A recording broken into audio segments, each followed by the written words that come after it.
This is Plant-Based Briefing, Healing Autoimmune Disease with Supermarket Foods, Part 2 by Brooke Goldner, MD at nutritionstudies.org. And I'm Marian Erickson, and this is the curated content plant-based podcast, where I narrate a variety of articles on plant-based, compassionate, and eco-friendly living with permission every weekday, and I try to keep them to about 10 minutes or less, but today's article is longer than that, so it's been divided into two parts. I read part 1 yesterday, and I'm reading part 2 today. So go back and listen to yesterday's first if you haven't already, and then come here and listen to today's. So now let's get to today's plant-based briefing. Healing Autoimmune Disease with Supermarket Foods, Part 2 by Brooke Goldner, MD at nutritionstudies.org. The 6 steps to reversing autoimmune disease with supermarket foods, steps 1 through 3. Step 1. Eliminate animal products. Animal products include all types of meat like beef, pork, lamb, fish, and chicken. It also includes eggs and dairy products. The reason these foods must be avoided at all costs is because they cause massive amounts of inflammation in the body. Research has indicated animal-derived products are inflammatory in multiple different ways. A recent study in Scientific American showed that when the gut is exposed to saturated fat, it causes the destruction of the healthy protective bacteria in the gut, inflammation of the gut wall, initiation of an immune response, tissue damage, and even hemorrhage. Meat and dairy are also a direct source of arachidonic acid and other omega-6 fatty acids. These compounds directly produce inflammatory immune mediators, prostaglandins and leukotrienes, and go right to work creating inflammation in the body.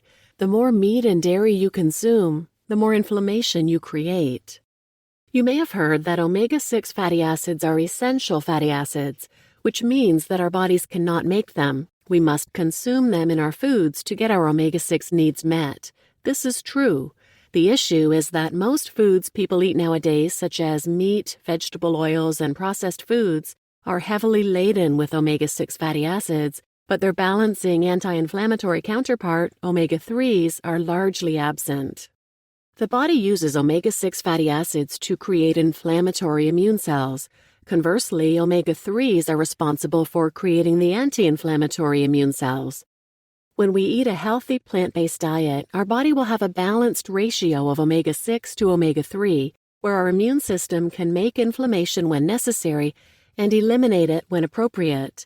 Unfortunately, most people are inundated with omega-6 from meat, dairy, eggs, oils, and processed foods, but they rarely, if ever, consume any omega-3 rich foods like chia seeds or flax seeds. The result is that most people are suffering from massive amounts of chronic inflammation, which leads to chronic inflammatory diseases like autoimmune disease. One study published in the American Journal of Epidemiology did a meta-analysis of 9 prospective studies that showed that eating animal products increases the risk of all-cause mortality, meaning it raises your risk of dying from any disease. Most folks are familiar with the idea that eating meat increases their risk of heart disease, but don't realize that eating meat increases their risk of death from all causes. Our society consumes enormous amounts of dairy products in the form of milk, cheese, yogurts, and ice cream. Dairy not only causes massive amounts of inflammation, which can trigger and sustain autoimmune disease, but it also causes a whole host of other diseases such as cancer, obesity, osteoporosis, and diabetes. I was a vegetarian from the age of 12 and ate dairy products every day, and I developed lupus at the age of 16 that only went away when I eliminated dairy and embraced a nourishing plant-based diet. When I teach this information to my clients, their first concern is, how do I get my calcium? They fear that without dairy products, they will weaken their bones. Research has shown that dairy products actually cause bone loss, explaining why countries that have the highest rates of dairy consumption, like the USA, Canada, Norway, Sweden, Australia, and New Zealand, also have the highest rates of osteoporosis.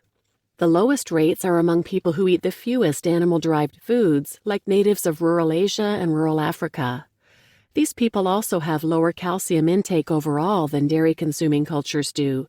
Calcium is abundant and easy to absorb from green leafy vegetables like kale and broccoli, without the risks that come with consuming dairy products.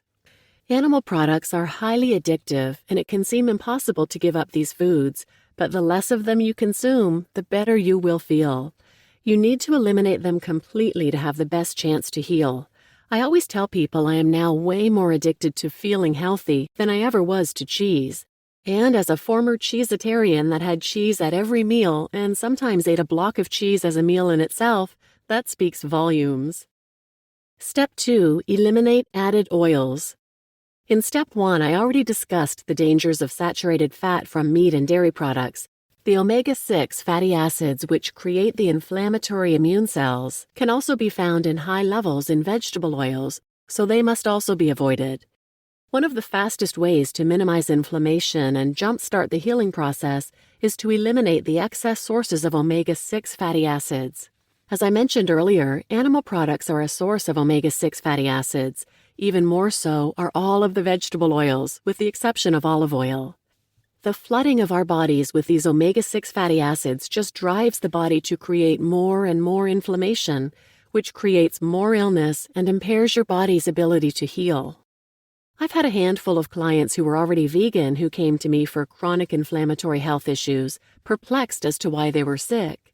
The continued eating of processed foods and vegetable oils is usually the culprit, and when we correct their omega-6 to omega-3 ratio, they feel better quickly. I did mention that olive oil is not a big source of omega-6, so it isn't inflammatory like the other oils and won't drive the chronic inflammation that fuels autoimmune disease. However, too much of any oil will disturb the fluidity of your blood in your blood vessels and the responsiveness of your cells to the signals they need to receive. It basically gums up the system while it's in your body. Oils, even olive oil, raise blood triglycerides or fats immediately after eating them and decrease the function of the precious lining of the blood vessels. So while it isn't inflammatory, it is by no means healthy and should be avoided as well, especially if you have heart disease. If you want to use some olive oil, I suggest getting a spray bottle and spraying the pan with a couple squirts to keep it nonstick. You can also investigate the numerous cooking methods available for oil-free cooking by simply using Google to search for oil-free cooking recipes, which is a far better choice. Now, when I talk about avoiding fats, I'm not talking about avoiding whole plant foods that are fatty, like avocados and coconuts.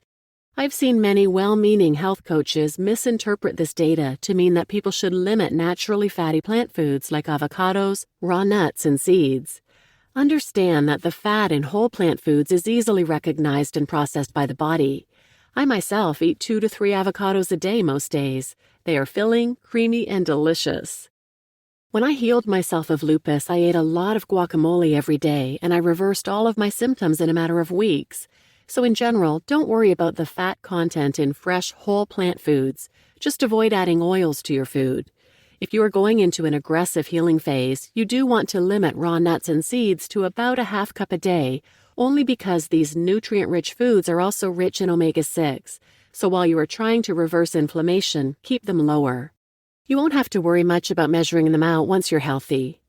The more you avoid added oils, the better your cells, organs, and immune system will function. Step 3. Eliminate processed foods. Processed foods are products that you can buy that contain ingredients that do not occur in nature. People call them foods, but they're more like synthesized edible products. So what exactly are processed foods? One quick way to find out is to grab a can or box from your kitchen and read the label. If it has a long list of ingredients that you cannot pronounce, or it cannot be produced without a lab, it is processed. It is common in many households to reach for a box or a can when preparing a meal, or to grab something from the freezer and stick it in the microwave. Eating this way is convenient and often cheap, but it does not provide optimal nourishment to the body. The real reason we are supposed to eat is to nourish ourselves, not just avoid hunger.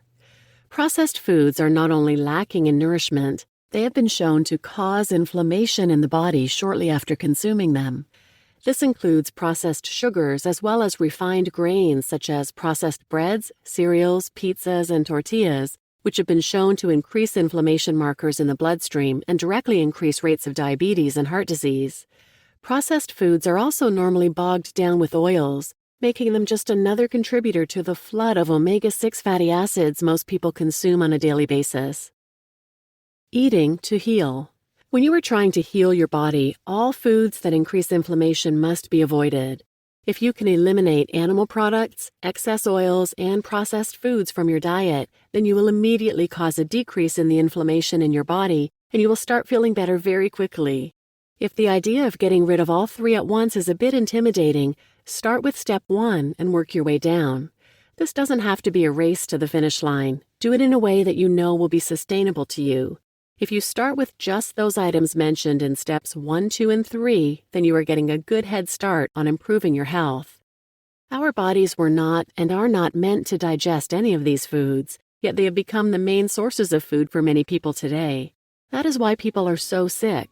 If you are one of those people who eat mainly meat, eggs, dairy, oils, and processed foods, then take this as good news because there is hope.